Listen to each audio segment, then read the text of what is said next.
শীতকালে গ্রামাঞ্চলে প্রচুর পরিমাণে ওয়াজ মাহফিল হয়। আর এই ওয়াজ মাহফিল শুনতে গিয়ে আশেপাশে বসে থাকা দোকানপাটগুলিতে খাওয়া-দাওয়া করা এবং ঘোরাঘুরি এগুলি কিন্তু আমাদের বা বাঙালিদের পুরনো অভ্যাস।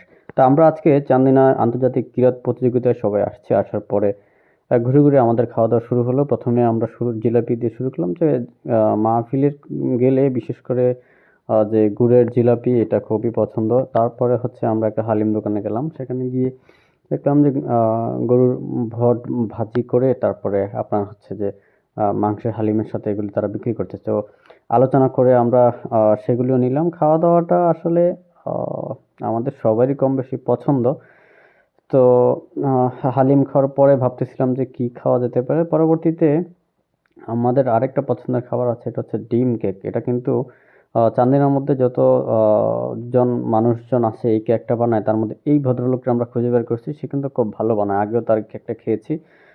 ৳২০ করে। এইরকম ১ টা ২ টা কেক খাইলে তারপরে আপনার মনে হবে যে আর ভাত-টাত খাইতে হবে না একবেলায়, আর পেটে খিদেও থাকবে না। তো সবকিছু মিলিয়ে আমাদের আ এই খাওয়া-দাওয়া আড্ডাটা খুব জম্পেশ ছিল। শীতের একটা সন্ধ্যা থেকে রাত বেশ দারুণ কেটেছে।